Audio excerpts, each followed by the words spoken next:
Bismillahirrahmanirrahim. Assalamualaikum warahmatullahi wabarakatuh. Alhamdulillah dzikrihi tatma'innul qulub bi fadlihi tughfaru dzunub. Asyhadu an la ilaha illallah al-khaliqul ma'bud. Wassalatu wassalamu ala asrofil anbiya'i wal mursalin wa ala alihi wa sahbihi ajmain.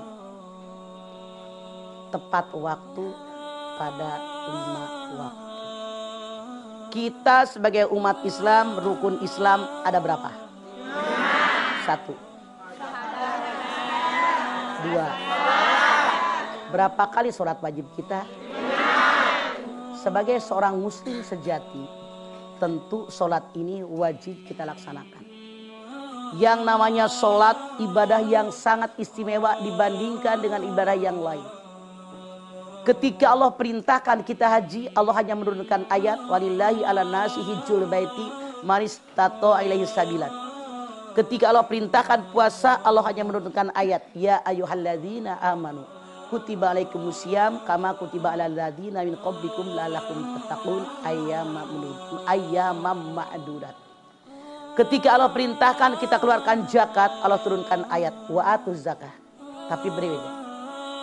Ketika Allah perintahkan kita mengerjakan sholat, Rasulnya langsung diundang ke arasnya Allah. Artinya betapa istimewanya yang namanya sholat. Sampai-sampai Rasul bersabda, as-sholatu imaduddin, faman aqomaha faqad aqomaddin, waman tarokaha faqad hadamaddin. Sholat itu tiangnya agama. Siapa yang mengerjakan sholat akan kokoh kuatlah agama. Siapa yang meninggalkan sholat akan robohlah agama. Kita lihat betapa hebatnya puasa, betapa hebatnya yang namanya sholat. Awalu ma yuhasabu ailihil abdu yaumal qiyamah as-sholah. Idza sholahat sholah sairu amalihi wa idza fasadat fasadat sairu amalihi. Yang pertama dinilai oleh Allah dalam diri seorang hamba termasuk kita, sholat. Kalau sholatnya benar, ibadah yang lain dinilai. Kalau sholatnya nggak benar, ibadah yang lain tidak dinilai. Makanya perbaiki sholat kita. Terutama pada waktu sholat. Karena waktu sholat ditentukan oleh Allah. Ketika perintah sholat pertama datang, pada hari pertama malaikat Jibril menuntun Rasulullah SAW mengerjakan sholat pada awal waktu. Hari besok malaikat Jibril datang lagi menuntun Rasulullah sholat di akhir waktu. Ditentukan mau kuta waktunya ditentukan kepada kita. Solu kama ro'aitumuni usolli. Sholatlah kalian sebagaimana kalian lihat bagaimana aku sholat. Artinya apa? Kita sholat contoh Rasul sholat.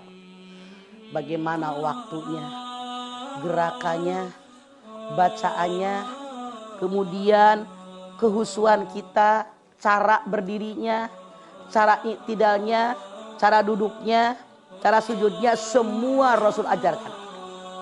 Shollu kama ro'aitumuni usolli. Makanya ruh ibadah ada 2. Yang pertama niat, yang kedua ittiba. Niat karena Allah, ittiba sesuai yang Rasul ajarkan. Itulah kenapa hukum kita belajar fikih jadi wajib. Dalam ilmu fikih kita tahu mana yang haram, mana yang sunat, yang mubah, yang makruh, mana yang wajib, semua diatur. Kita tahu bagaimana sih yang namanya sholat. Kapan sih waktunya? Syarat sahnya bagaimana? Rukunya apa? Sunatnya apa? Yang membatalkannya apa? Dikaji oleh kita semuanya. Saking Allah dan Rasulnya suka dengan sholat di awal waktu, pi awali waktu. Kalau ada orang sholat tapi lalai, itu pun dapat dosa. Fawailul lil musallin alladzina hum. Dia ngerjain sholat tapi lalai. Lalai waktunya, lalai bacaannya, lalai kehusuannya, lalai daripada gerakannya. Itu semua ditentukan. Makanya di pengajian kupas tentang fikih, hukum-hukum dalam kita ibadah. Tidak perlu seharian ngaji 1,5 jam, 2 jam cukup. Yang penting guru menyampaikan, murid mendengarkan, tidak mengerti, bertanya langsung. Insya Allah ilmu kita ini akan benar. Kalau ilmu kita dalam ilmu ibadah sudah benar, tentu pelaksanaan ibadah akan benar, diterima oleh Allah. Kalau Allah sudah ridho dengan ibadah kita, apapun bidik Allah diberikan, termasuk surganya Allah. Yang saya aneh punten, saya nggak pernah nyindir, bicara apa adanya. Nih emak-emak ngaji di masjid, ngaji di musola, misalnya pagi 9:30 sampai lohor, bedug lohor, muazin ajan di masjid di musola, harusnya kita guru ngaji, ibu-ibu ayo pada wudhu sholat bareng berjamaah di masjid. Itu yang benar. Aneh tapi nyata. Datang waktu lohor, kalau ngajinya siang habis lohor sampai asar, datang waktu asar angguran bubar, lalai dong sholatnya. Perhatian, perhatian, siapapun Anda yang namanya guru ngaji, yang namanya jamaah, ngaji di masjid, ngaji di musola, kalau dari pagi sampai lohor, lohor berjamaah di masjid. Kalau siang habis lohor sampai asar, asar berjamaah di masjid, lebih afdol ibadah kita, pahalanya lebih banyak, insya Allah lebih khusyuk daripada kita mengerjakan di rumah. Jangan menyia-nyiakan kesempatan. Sengaja ke masjid buat sholat berjamaah, kagak. Yang udah ngumpul di masjid ngapain lu bubar? Pakai ini tahu.